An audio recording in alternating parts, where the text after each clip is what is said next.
Do you struggle to get the golf ball in play? Constantly played by lost balls and high numbers? Many golfers struggle to improve their driving, and if you can't get the golf ball in play, golf can be really frustrating. In this video, we're going to dive into how you can improve your driving without rebuilding your entire golf swing.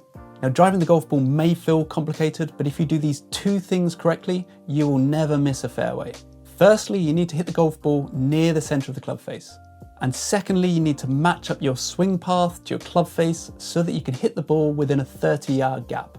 So with these two skills in mind, let's look at how you can nail each area and start to hit straighter drives.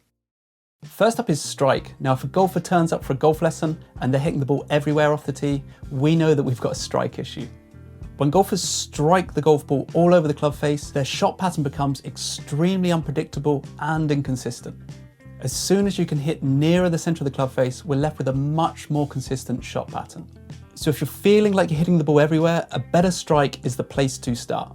To test the quality of your strike, you can use a special impact spray or just a powdered foot spray. Spraying this on your club face and hitting 5 shots will show you where you are striking at and how consistent your strike pattern is. This feedback is great to help you start hitting the center of the club more often. If you can hit 5 balls in a row in the middle third of the golf face, you are well on your way to hitting straighter drives. And if you're struggling, here's a few common mistakes that may lead to a poor strike. First, check your posture. Poor posture results in you having your weight too close to your toes or heels at setup. As you swing a driver at speed, you'll find your balance point, and that means you move away or toward the golf ball and results in a poor strike. Secondly, check that you actually set up with the golf ball in the middle of the club face. This sounds obvious, but too often golfers set up with the ball in the toe or the heel and just return it there at impact. And finally, hold your balance until the ball lands and stops rolling. This is actually my #1 tip for any beginner golfers and high handicappers. If you're balanced at the end of your golf swing, you've got a much better chance of being balanced at impact and therefore hitting the middle of the club face. Next up, we have club face and path. The difference in angle between your swing path and your club face determines how much the golf ball curves through the air. Just a 6-degree difference between these two results in a visible hook or slice. So if your ball starts straight but quickly curves off target, this should be your focus. If you want to hit straighter drives, you need to match up your swing path to your club face. But how can you do this? Firstly, the club path. Club path refers to the direction your club head is moving through impact compared to your target line. You don't need to have a perfectly square swing path to hit lots of fairways, but it is recommended that you keep your swing path between 0 and 5 degrees so you don't have a large slice or hook. Tour players have swing paths up to 6 degrees left or right, but rarely more than this.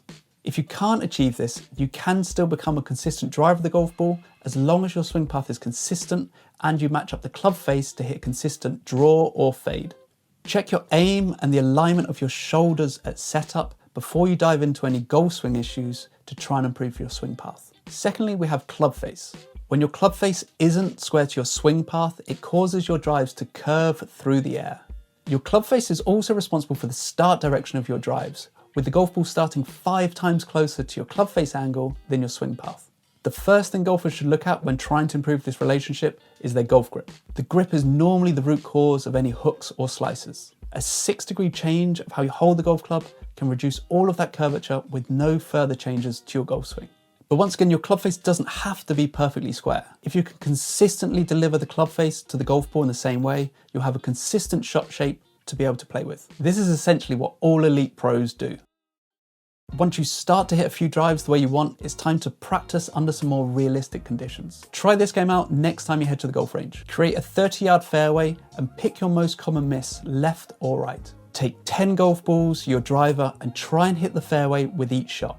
You score 3 points for hitting the fairway, -1 for your less common miss, and -3 for your most common miss. This drill trains you to straighten up your drives whilst working on your improvements. It also helps you learn how to play with your shot pattern and adds a good bit of extra pressure to your practice. Mark down your score and come back next week to see if you can beat it.